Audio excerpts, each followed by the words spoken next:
अस्सलाम वालेकुम वरहमतुल्लाहि वबरकातहू। बिस्मिल्लाहिर्रहमानिर्रहीम। शब बारात को उमूमन मुसलमानों का एक त्यौहार समझा जाता है। उसके कुछ मरासिम भी मुकर्रर कर लिए गए हैं जिनकी शिद्दत से पाबंदी की जाती है। धूमधाम के लिहाज से गोया मुहर्रम के बाद इसी का नंबर है। दरअसल इस्लाम रस्मों और त्योहारों का मजहब है ही नहीं, ये तो एक सीधा साधा और माकूल मजहब है जो इंसानों को रस्मों की जकड़बंदियों से, खेल तमाशों की बेफायदा मशगूलियतों से और फिजूल कामों में वक्त, मेहनत और दौलत की बर्बादियों से बचाकर जिंदगी के ठोस हकीकतों की तरफ तवज्जो दिलाता है। हलवे और आतिशबाजी का मामला तो खैर इस कदर खुला हुआ है कि जो शख्स कुछ भी इस्लाम के मुतालिक जानता है वो पहले ही नज़र में कह देगा कि इन चीज़ों की पाबंदी इस मजहब की रूह के खिलाफ है। मगर जब हम तलाश करते हैं कि शाबान के महीने में इस खास दिन के साथ कोई मुस्तंद मजहबी अकीदा वाबस्ता है या कोई लाजमी इबादत मुकर्रर है तो हमको इसका भी कोई निशान नहीं मिलता। ज़्यादा से ज़्यादा अगर कोई चीज़ इस्लामी लिटरेचर में मिलती है तो वो ये है कि एक दफ़ा शाबान की 15वीं शब को हज़रत आयशा रज़ी अल्लाह ताला अन्हा ने हज़रत सल्लल्लाहु अलैहि वसल्लम को बिस्तर पर ना पाया और वो आप सल्लल्लाहु अलैहि वसल्लम को तलाश करने के लिए निकली। ढूंढते ढूंढते बकी के कब्रिस्तान पहुंची, वहां आपको मौजूद पाया। वजह दरियाफ्त करने पर हज़रत सल्लल्लाहु अलैहि वसल्लम ने फरमाया कि इस रात को अल्लाह ताला आसमान दुनिया की तरफ तवज्जो फरमाता है और कबीले कल्ब की भेड़ियों की जिस कदर बाल है उस कदर इंसानों के गुनाह माफ करता है। लेकिन हदीस के मशहूर इमाम तिरमिज़ी रहमतुल्लाह अलैह ने इस रिवायत को ज़ईफ करार दिया है और अपनी तहकीक ये बयान की है कि इसकी सनद सही तौर पर हज़रत आयशा रज़ी अल्लाह तआला अन्हा तक नहीं पहुँचती। बास दूसरी रिवायत है जो कि कम दर्जे की कुतुब हदीस में मिलते हैं। इस रात की ये फजीलत बयान की गई है कि इसमें किस्मतों के फैसले किए जाते हैं और पैदाइश और मौत के मामला तय होते हैं, लेकिन ये सब रिवायत ज़ईफ है। हर एक की सनद में कोई ना कोई कमजोरी मौजूद है। ताहम अगर इनकी कोई असलियत तस्लीम भी कर ली जाए तो हद से ज़्यादा इतना ही नतीजा निकाला जा सकता है कि इस रात में इबादत करना और खुदाए से मगफिरत की दुआ करना एक अच्छा काम है जिसे इनफरादी तौर पर लोग करें तो सवाब पाएंगे। इससे बढ़कर कोई ऐसी चीज़ इन रिवायतों से साबित नहीं होती जिससे ये समझा जाए कि 14वीं तारीख को या 15वीं शब को इस्लाम में ईद करार दिया गया है या कोई इज्तिमाई इबादत मुकर्रर की गई है।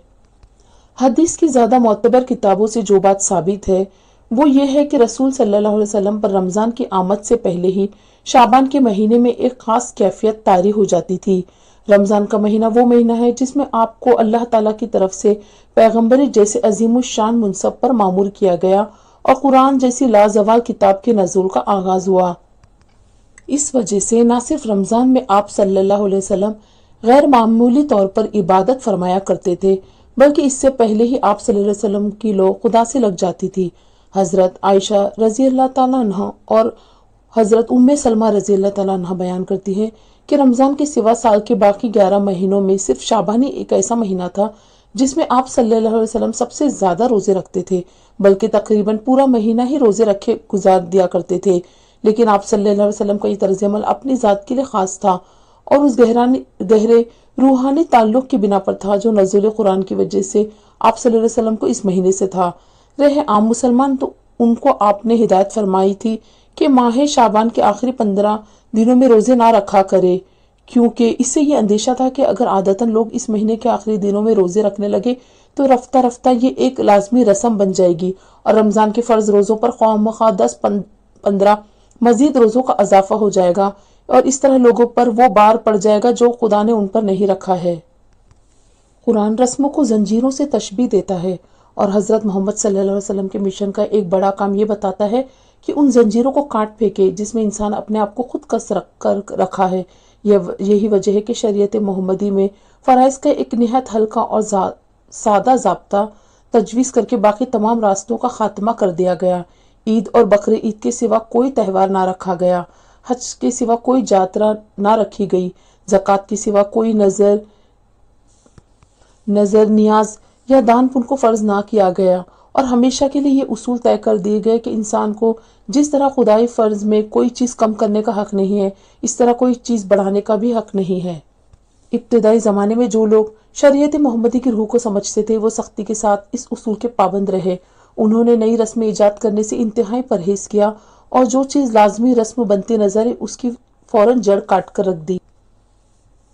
انہیں معلوم تھا کہ ایک چیز جس کو نیکی اور ثواب کا کام سمجھ کر ابتدا میں بڑی نیک نیتی کے ساتھ شروع کیا جاتا ہے، وہ رفتہ رفتہ کس طرح سنت، پھر واجب، پھر فرض اور آخرکار فرضوں سے بھی زیادہ اہم بنتی چلی جاتی ہے، اور جہالت کی بنا پر لوگ اس نیکی کے ساتھ کس طرح بہت سی برائیاں ملا کر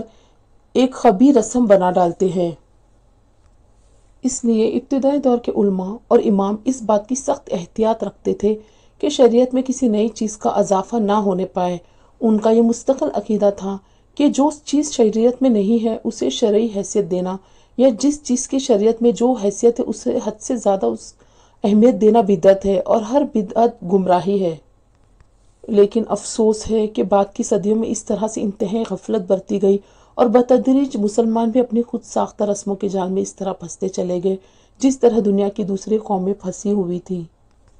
قرآن اور حدیث کو اس غرض کے لیے نہ تو چھانا گیا کہ اسلام نے انسانی زندگی کے لیے جو نظام نامہ مرتب کیا ہے اس کے اصول معلوم کیے جاتے، بلکہ ساری چھان بین اسی لیے کی گئی کہ کہاں ایک نئی رسم ایجاد کی جائے یا پرانی جاہلانہ رسموں کو جاری رکھنے کے لیے کوئی بہانہ مل جائے۔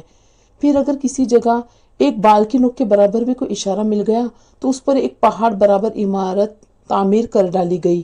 لوگ اپنی جگہ خوش ہے کہ اسلام میں تہواروں اور رسموں کی جو کمی تھی اس کو انہوں نے پورا کر لیا ہے، حالانکہ دراصل انہوں نے اپنی جہالت سے وہ ساری بیڑیاں پہن لی ہیں جو اللہ تعالیٰ نے اپنے نبی صلی اللہ علیہ وسلم کے ہاتھوں سے کٹوا دی تھی، اور اپنے آپ کو پھر اس جال میں پھنسا لیا ہے جس میں پھنس کر دنیا کی کوئی قوم کبھی بھی نہ ابھر سکی۔